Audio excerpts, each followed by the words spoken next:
Option अपना है MS power point में व्यू मेन्यू या व्यू टैब। सबसे पहले नंबर का ऑप्शन है नॉर्मल। नॉर्मल व्यू में आप स्लाइडों को नॉर्मली आप क्या कर सकते हो, देख सकते हो। आउटर लाइन व्यू कुछ इस प्रकार का है। स्लाइड शॉर्टर व्यू में सभी स्लाइड आपको छोटे रूप में दिखने लगेंगी। नोट्स पेज में आप आओगे तो ऊपर आपकी स्लाइड आएगी, नीचे उस स्लाइड से संबंधित आपको कोई भी जानकारी डालनी है तो वो आप यहाँ पे लिख सकते हो। और रीड मोड में क्या होगा, स्लाइडों को आप पढ़ सकते हो कि क्या स्लाइडों पर आपने कंटेंट डाल रखा है, वो सब कुछ आप देख सकते हो। इसके बाद हम आते हैं नेक्स्ट ऑप्शन पे। नेक्स्ट ऑप्शन है हमारा masters view. Slide master, hangout master और नोट्स मास्टर, ये सभी चीजें लगभग एक जैसी हैं। मान लीजिए आपको एक ही स्लाइड की जो टाइटल स्लाइड है, उस स्लाइड में आपने एक कंपनी का नाम डाल रखा है और उस कंपनी का नाम तो कभी बदलेगा नहीं।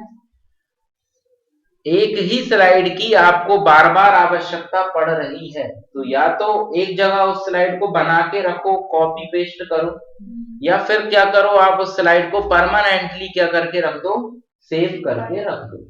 देखते हैं। स्लाइड मास्टर पे आप जाओगे। स्लाइड मास्टर पे आप जाने के बाद आपको टाइटल जोड़ना है। यहां पर आप जो भी टाइटल जोड़ोगे,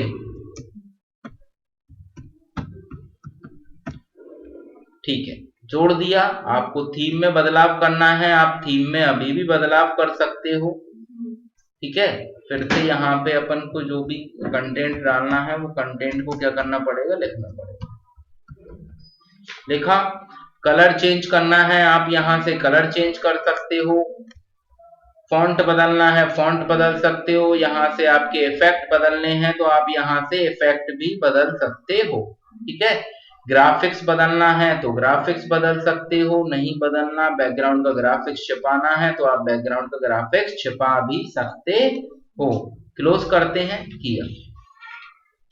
अब जब कभी भी होम मेन्यू में न्यू स्लाइड पे जाके आप टाइटल स्लाइड पे क्लिक करोगे तो आप लिखना अथवा मत लिखना, जो आपने मास्टर स्लाइड में सेव कर दिया था वो अपने आप आ जाएगा, मैंने कुछ नहीं।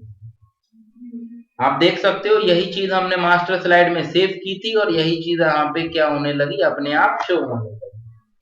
तो ये चीज क्या हो गई, रिकॉर्ड। अगर आपको स्लाइड को रिकॉर्ड करना है तो आप मास्टर स्लाइड में जाकर रिकॉर्ड कर सकते हो। ठीक है, हैंगआउट मास्टर भी यही है और नोट्स मास्टर भी यही है। ऊपर स्लाइड और उस स्लाइड से संबंधित नीचे आपको जानकारी देखने को मिलेगी। रूलर स्केल को कहा जाता है। आपका वर्ड में हो, पावर पॉइंट में हो या एक्सेल में हो, जो स्केल दिखाई देती है उसको रूलर कहा जाता है। नेक्स्ट ऑप्शन आते हैं हम ग्रिड लाइन पे। जो हमारा ये लिखने वाला पार्ट होता है उसको छोटे छोटे टुकड़ों में क्या कर दिया जाता है, डिवाइड कर दिया जाता है। डिजाइन पे स्लाइड, ये आप देख सकते हो, ये छोटे छोटे टुकड़ों में आपकी स्लाइड को क्या कर दिया, डिवाइड कर दिया। इसके बाद आप नेक्स्ट ऑप्शन पे आओगे, गाइड। आपको क्या है, गाइडेंस चाहिए किसी चीज के बारे में तो आप गाइडेंस ले सकते हो। नोट्स और छोटा एरिया हो गया और नोट्स वाला एरिया ये ऐड हो गया यहाँ। अगर आप यहाँ का टिक हटाते हो तो ये एरिया क्या हो गया, यहाँ से डिसअपियर हो गया। स्लाइड से संबंधित आपको जो भी नोट डालना है वो आप डाल सकते हो। आपको जूम करना है, आप जूम वाले ऑप्शन में जाओगे। मैक्सिमम जूम आप 400% कर सकते हो। ठीक है, फिट टू स्क्रीन पे आप स्क्रीन पे फिट कर सकते हो। कलरफुल देखना है तो कलरफुल देखो, ग्रे स्केल में देखना है तो ग्रे स्केल में देखो, और ब्लैक एंड व्हाइट पार्ट में देखना है तो ब्लैक एंड व्हाइट में देखो। न्यू विंडो, नई विंडो ओपन हो जाएगी, पर दोनों विंडो रहेंगी सेम, कोई भी डिफरेंस नहीं मिलेगा आपको देखने को। अरेंज ऑल सभी विंडोज को जमाने के लिए होता है। एक सबसे ज्यादा इंपॉर्टेंट क्वेश्चन जो पूछा जाता है वो होता है कैस्केडेड के ऊपर। जो ये आपका कैस्केडेड व्यू है, कैस्केडेड व्यू कैसा होता है, तो एक विंडो के ऊपर दूसरी विंडो, ये देख सकते हो आप, एक विंडो के ऊपर दूसरी विंडो आपकी यहाँ पर रखी हो गई है, तो ये व्यू कहलाता है कैस्केडेड व्यू। मूव स्प्लिटर का मतलब ये होता है जो यहाँ पे आपका ये स्प्लिटर है इसको मूव करना। स्विच विंडो, एक विंडो से दूसरी विंडो पर जाने के लिए।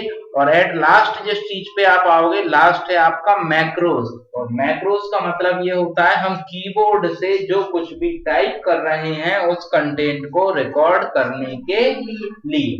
ठीक है, व्यू मेन्यू में तो आपका इतना ही होता है। ठीक है, अब अपन थोड़ा सा डिस्कस करते हैं कि क्या चीजें यहाँ पर पूछी जाती हैं और कैसे पूछी जाती हैं। तो सबसे पहले होम मेन्यू पर आएंगे, और होम मेन्यू की बात ना करें तो सबसे पहले फाइल मेन्यू पर ही आते हैं।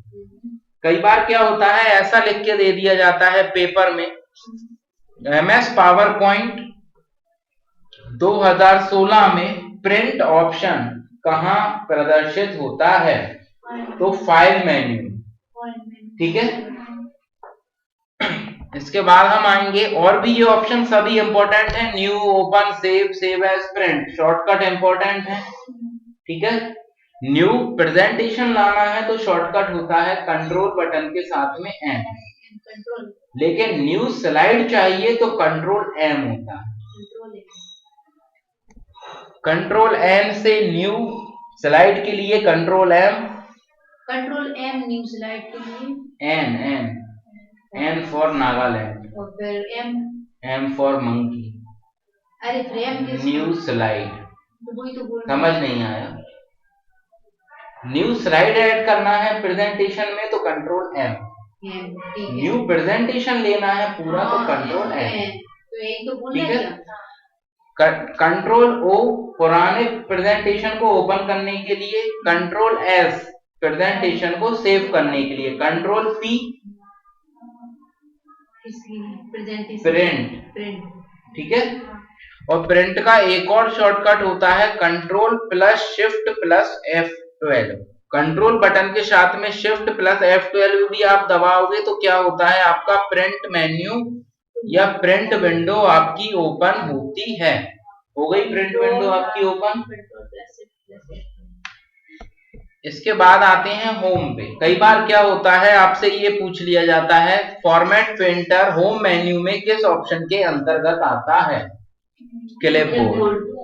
ठीक है, इसके बाद आप नेक्स्ट ऑप्शन देखोगे, फाइंड रिप्लेस किस ऑप्शन के या किस मेन्यू के अंतर्गत आते हैं। होम लिखा मिले तो होम सही है, और एडिट लिखा मिले तो एडिट सही है। ठीक है, इसके बाद आप नेक्स्ट ऑप्शन पे आओगे। नेक्स्ट ऑप्शन आप यहाँ पर देखोगे, फॉर्मेट पेंटर किस लिए उपयोग किया जाता है, तो डॉक्यूमेंट की या जो पैराग्राफ आपने चयनित कर रखा है उसकी फॉर्मेटिंग कॉपी करने के लिए। नेक्स्ट ऑप्शन पे आते हैं हम, रिबन में MS पावर पॉइंट 2016 में रिबन में मिनिमम फॉन्ट साइज कितनी होती है या मैक्सिमम फॉन्ट साइज कितनी होती है। मिनिमम फॉन्ट साइज 8 होती है, मैक्सिमम फॉन्ट साइज 96 होती है। हम किसी भी मेन्यू पर क्लिक करते हैं और जो लिस्ट ड्रॉप होती है या जो लिस्ट गिरती है तो उसे रिबन कहा जाता है या रिबन उसका नाम होता है। ठीक, MS पावर पॉइंट में कितने अलाइनमेंट होते हैं। ठीक, ऐसा कौन सा अलाइनमेंट होता है जिसमें पैराग्राफ रूलर के राइट साइड इंडेंट होता है, right alignment. Left side align होगा तो लेफ्ट अलाइनमेंट होगा, और रूलर के दोनों साइड अगर पैराग्राफ अलाइन होगा तो जस्टिफाई होगा। ठीक है, इसके बाद आप आओगे, जो नीचे ये क्लिपबोर्ड है, स्लाइड है, फॉन्ट है, पैराग्राफ है, ये सभी ऑप्शन भी आपके इंपॉर्टेंट हैं। सबसे पहले नंबर वाली स्लाइड कौन सी होती है, तो टाइटल स्लाइड होती है। नेक्स्ट आप आओगे इंसर्ट में, तो इंसर्ट में टेबल ऑप्शन है, स्लाइड्स है, इमेज है, इलुस्ट्रेशंस है, और किस पार्ट में क्या क्या चीजें आती हैं वो आपको पूरा देख के रखना है। जैसे मान लो आपसे पूछा जाए MS पावर पॉइंट 2016 में पिक्चर ऑप्शन है, इंसर्ट मेन्यू के किस ऑप्शन में आता है, इमेजेस में। ठीक है, सेम आपके पूरे यही ऑप्शन चलेंगे। डिजाइन में आप आओगे तो डिजाइन में आप क्या कर पाओगे, जो आपकी स्लाइड्स हैं उनकी डिफरेंट थीम से अप्लाई कर सकते हो। ट्रांजिशन में क्या होगा, पूरी स्लाइड पे इफेक्ट डालना है तो ट्रांजिशन टू दिस स्लाइड, ये ऑप्शन, और आपका जो अंदर का कंटेंट है उस पर आपको इफेक्ट डालना है तो एनिमेशन पे जाके एनिमेशन वाले पार्ट में आप जाओ। ठीक है, स्लाइड शो शॉर्टकट क्या है, F5 की है। रिव्यू में spelling, thesaurus, smart lookup, view में आप आओगे तो आपका मैक्रोस सबसे ज्यादा इंपॉर्टेंट है, और मैक्रोस के अगर पहले आप देखोगे तो रूलर इंपॉर्टेंट है, रूलर के पहले बाद आप देखोगे तो कैस्केडेड। कैस्केडेड व्यू मतलब क्या होता है, एक विंडो के ऊपर दूसरी विंडो। ठीक है, तो एमएस पावर पॉइंट के बारे में आपका इतना ही है, सभी टैब को हमने डिस्कस कर लिया है यहाँ पर। ठीक है, अब अगला टॉपिक अपना जो आएगा वो आएगा अपना एमएस एक्सेल। हमारे चैनल को सब्सक्राइब कीजिए और बेल आइकन प्रेस कीजिए लेटेस्ट टेक्नोलॉजी वीडियो सबसे पहले देखने के लिए।